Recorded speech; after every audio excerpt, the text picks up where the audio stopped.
Assalamualaikum warahmatullahi wabarakatuh. Perkenalkan, nama saya Muhammad Syafiq Ghalifari dengan NIM 240306008. Pada kesempatan kali ini saya akan menjelaskan tentang berbagai macam metabolisme pada lipid, yaitu lemak atau lemak.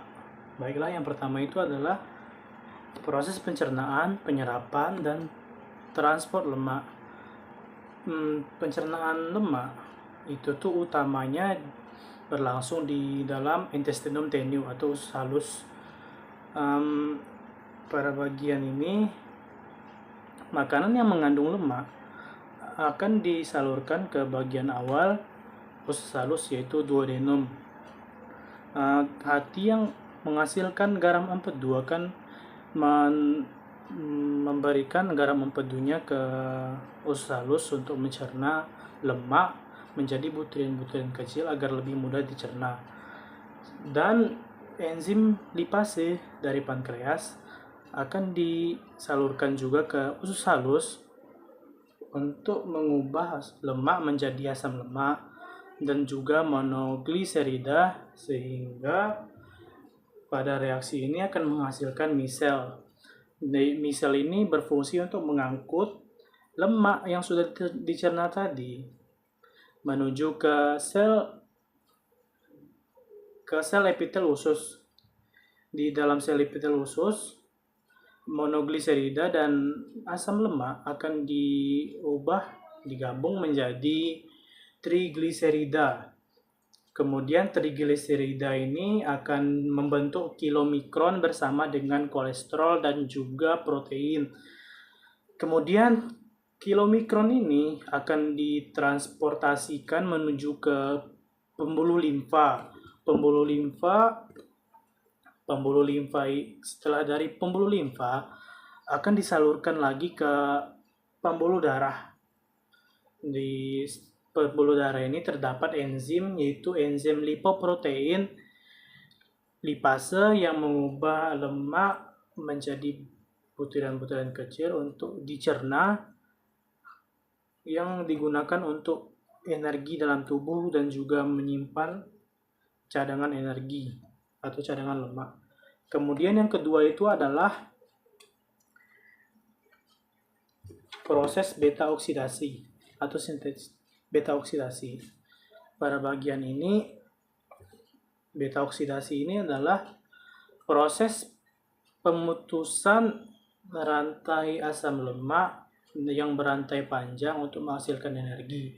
Pada bagian ini, awal mulanya akan saya jelaskan dengan ini ya. Awal mulanya itu berada di mitokondria, akan tetapi tidak bisa langsung masuk ke mitokondria, melainkan dia harus melewati serangkaian sistem karnitin. Yang hasil CoA itu melewati sistem karnitin terlebih dahulu untuk masuk ke mitokondria. Nah, setelah melewati sistem karnitin dan masuk ke mitokondria, hasil CoA akan mengalami tahap beta oksidasi. Adapun tahapnya terdiri dari 4. Yang pertama itu adalah oksidasi yang pertama. Oksidasi yang pertama ini, hasil CoA akan diubah menjadi atau dioksidasi menjadi trans delta kuadrat NOL CoA dengan bantuan enzim hasil CoA dehidrogenase. Setelah itu ada tahap hidrasi. Pada bagian ini, trans delta kuadrat NOL CoA akan diubah menjadi beta hidroksiasil CoA karena ditambahkan air. Adapun enzim yang berperan dalam reaksi ini adalah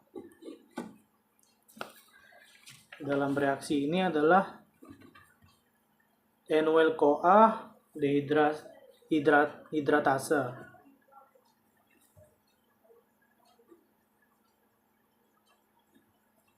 Kemudian di reaksi yang teman-teman, Kemudian ada tahap oksidasi yang kedua. Pada tahap ini beta hidroksi-CoA akan diubah menjadi beta ketosil-CoA. Beta ketosil-CoA dengan bantuan enzim hidroksi asil CoA dehidrogenase. Kemudian beta ketosil-CoA akan mengalami teolisis. Teolisis ini pemutusan ikatan oleh enzim tiolase, menghasilkan satu molekul asil CoA dan juga asetil CoA.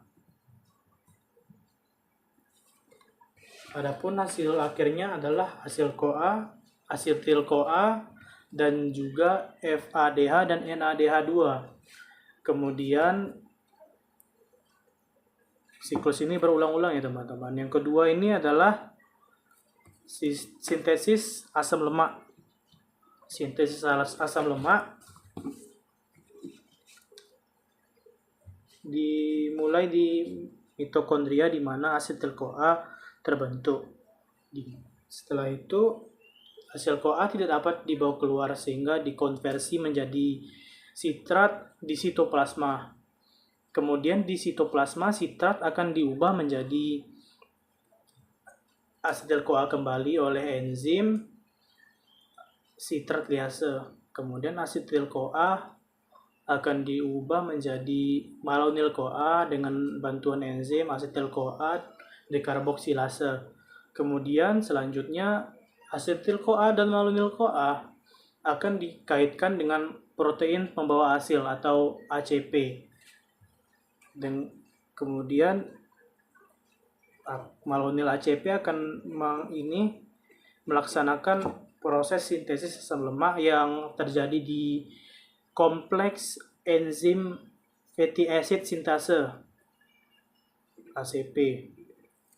Kemudian tahap-tahapnya itu ada kondensasi, di mana malonyl ACP akan diubah menjadi beta ketoasil ACP dengan bantuan beta ketoasil ACP sintase. Setelah itu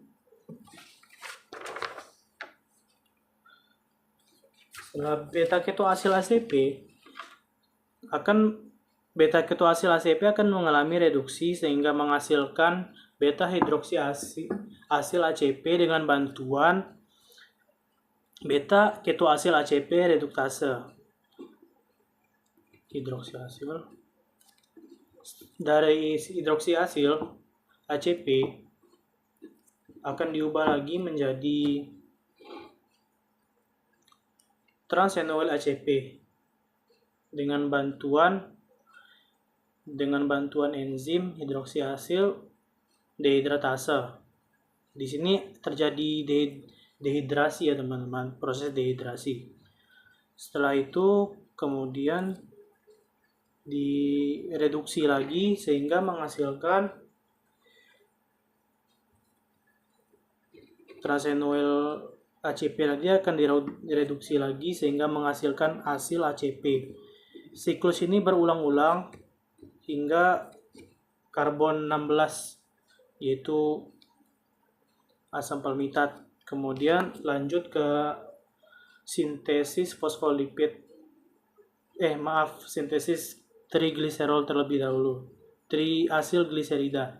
Setelah itu di dalam ini terjadi di retikulum endoplasma, di hepar dan jaringan adiposa.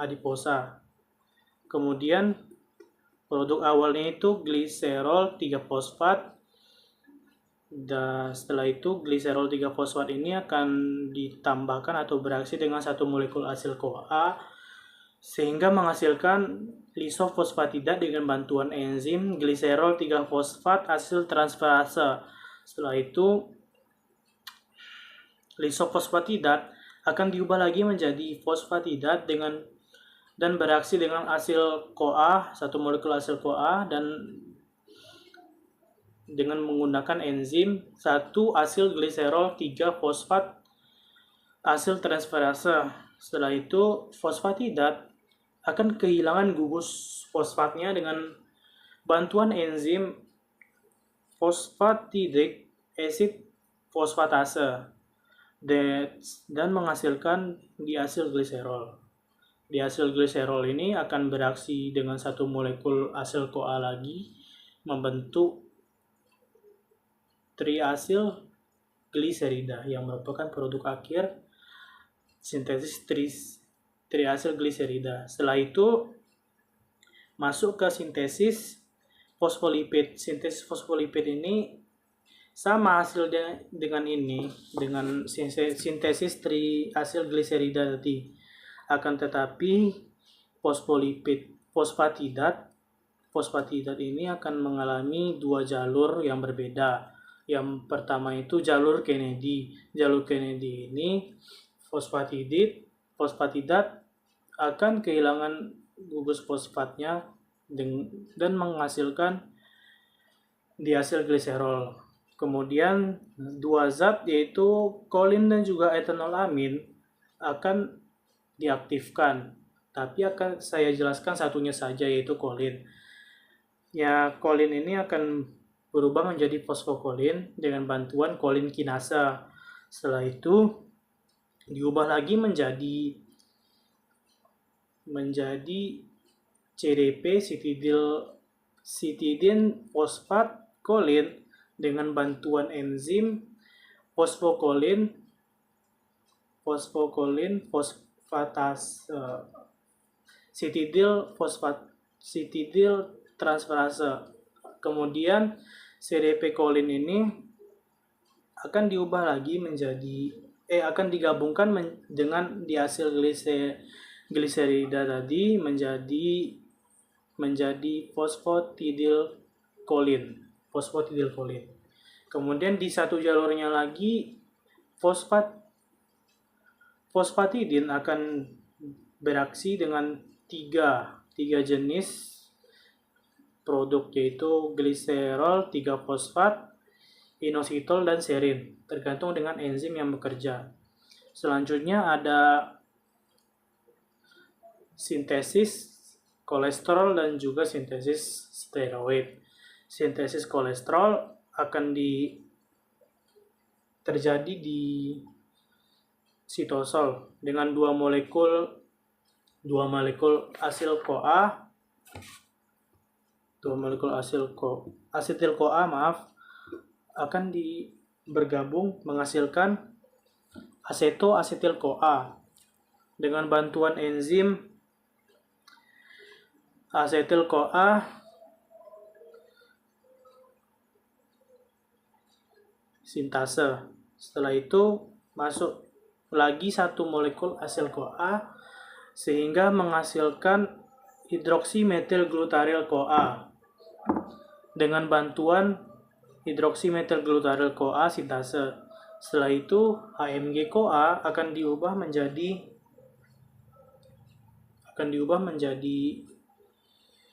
mevalonat dari hasil reduksi enzim HMG CoA reduktase. Kemudian mevalonat akan mengalami serangkaian fosforilasi dan juga karboksilasi sehingga menghasilkan squalen. Kemudian squalen akan diubah lagi menjadi lanosterol dari hasil epoksidasi dan juga siklikasi yang dibantu oleh enzim squalen epoksidase dan juga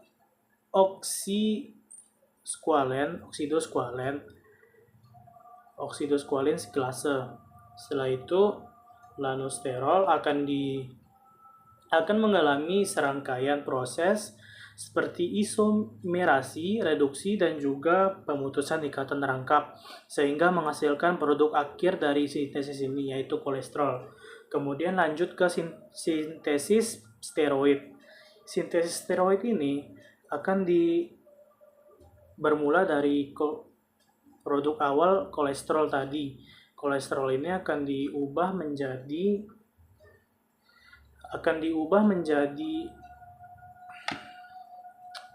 pregnenolon dengan bantuan enzim kolesterol desmolase. Adapun pregnenolon ini bisa diubah menjadi berbagai macam jenis steroid, yaitu yang pertama itu progesteron, diubah dengan bantuan 3 beta hidroksisteroid sintase. Setelah itu progesteron bisa diubah lagi menjadi 2 macam, yaitu kortikosoid dengan bantuan 21 hidroksilase dan juga 12 beta liase.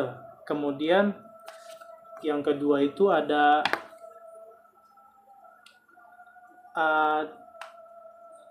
androgen yang dibantu oleh enzim 17 hidroksilase dan juga 12 liase. Kemudian androgen bisa diubah lagi menjadi estrogen dengan bantuan enzim aromatase. Demikianlah penjelasan dari saya tentang metabolisme yang terjadi pada lipid. Jika ada kesalahan kata, mohon dimaafkan. Saya tutup dengan wassalamualaikum warahmatullahi wabarakatuh.